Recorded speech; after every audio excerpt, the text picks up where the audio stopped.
Hey everybody, Andrew from MobileBurn.com here. Now normally I don't like to do unboxing videos, but I was pretty much forced to do this one because Nokia sent me a box that is so...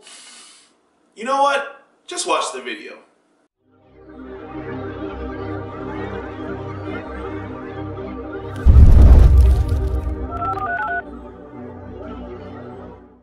Okay, now first of all, look at the size of the box that they sent to me. This is for a phone, and this is the box they sent. As you can see on the name, it says Icon, so of course this is the Nokia Lumia Icon, launching on Verizon. You might have seen it previously as the 929, which is a follow-up to last year's 928. So let me open up this box really quick, and whoa! Right away off the bat. This is why I had to stop what I was doing and turn my camera on. They sent it to me in this protective case that glows as soon as I open it. And you just get this little spiel about what an icon is, what it means, all of that. You see it gives you highlights about the type of stuff that the phone offers. First of all, it's a 5-inch HD display, glare-free.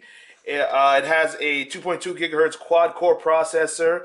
It's pretty fast, of course, because it's on Verizon, so it's got that 4G LTE. Fastest in most areas that I've been, at least. That's an unscientific endorsement right there. So let's take a closer look at all the other things that come with it. Here, you see the phone itself. It kind of fell out, and it's very cool because it's very cold up in here in the Northeast. It would normally be right here, so let me put that back so you can just get a sense of it. Pretend it was there all along. Take that out, put that to the side. Next, you have this monster carrying case, a little pouch. And the reason for that is because it came with these monster headphones. They're pretty nice.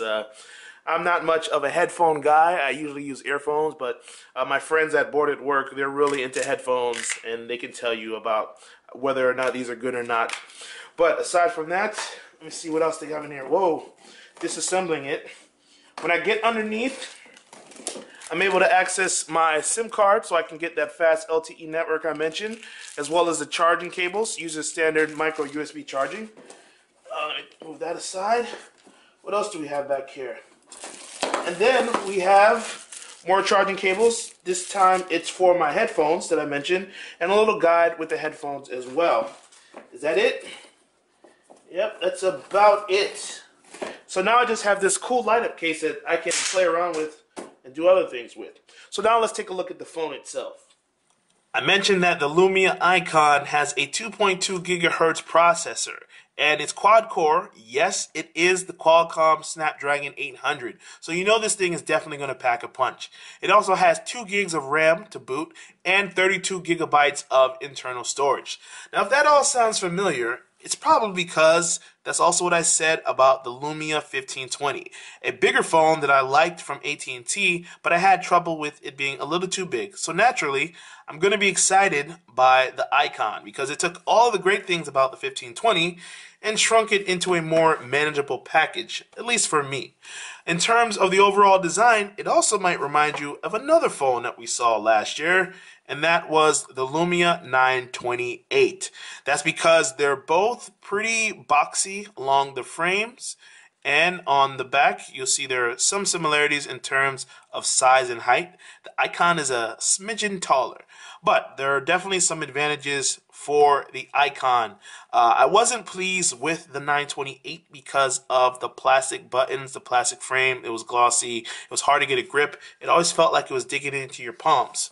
You don't get that problem with the Icon. The side feels a lot tougher. I'm not sure if it's metal or just a very hard plastic, but there's some solid weight to it. It feels good. You can get a nice grip. The corners are a tiny bit rounder and more comfortable when you're holding it. You don't really have to press this firmly and it doesn't dig into you. And the buttons are also more responsive. So when you tap on them, you know you're tapping on them and they just happen very quickly. You don't have any problems. You have volume up and down buttons, a power button right here, and of course the dedicated camera button, which is cool because when you tap the camera, it launches automatically in there, and once you're in the app, pressing it takes a photo. I went outside for a few minutes, took some early quick photos. Looked pretty good from what I saw. Didn't get a chance to test out the flash or in daylight photos because it was late afternoon, but I was pleased with what I saw. So spoiler alert, this is probably going to be a good camera. It has a 20 megapixel camera on the back along with LED flash, and that's pretty nice. On the front, you have a 2 megapixel sensor, but it only takes 1.2 megapixel still photos and 720p video for when you do video chatting and things like that. In terms of the buttons on the bottom, you have capacitive for back, home, and search like you do with every Windows phone. One key difference is the light below the surface is a little bit dim around the home button. That was an issue that we ran into with the 928 as well, and it looks like it might play itself out. Not as bad on the new Verizon icon, but it's something that you'll have to take note of. Aside from that, this feels pretty solid, pretty nice. A couple of other things I wanted to note. At the top, you have a nano SIM tray. To take that out, you just lay the phone flat and just pull out until it comes out and you can access the tray. You might notice a couple of gray little stripes in between the headphone jack at the top and also in between the micro USB charging port at the bottom. These are both microphones, and the icon is designed to have really good audio recording, whether you're doing videos or if you're just doing regular audio recording or on a phone call.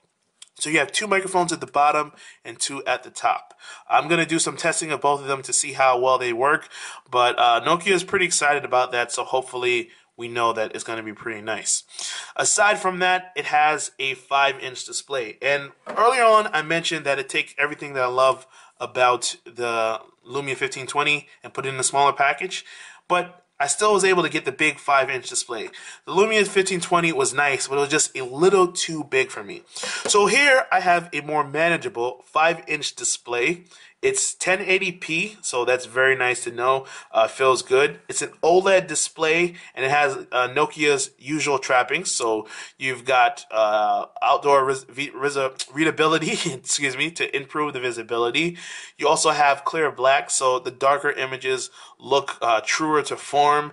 And it has a nice levels of saturation, and when you play around with the accents, you can change colors to your liking. And of course, this is the Lumia Black Edition, so you've got additional software options like screen rotation lock. So if you're like reading in bed and you tilt it to one side, it won't suddenly switch between one orientation or the other.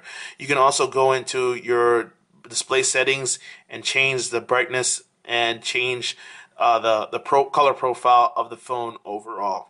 So this is just a quick early look at the Nokia Lumia icon. It's been pretty pleasing. I must say, it's been pretty pleasing. So I look forward to doing a full review of this very soon. And there you have it. This is the Nokia Lumia icon. Keep in mind, this is just an unboxing and first impression. Be sure to click like and subscribe so you can be notified when the full review is posted next week. In the meantime, I'm going to try out these red headphones that go oh so lovely with my red shirt and see if I can find out more about the Nokia Lumia icon.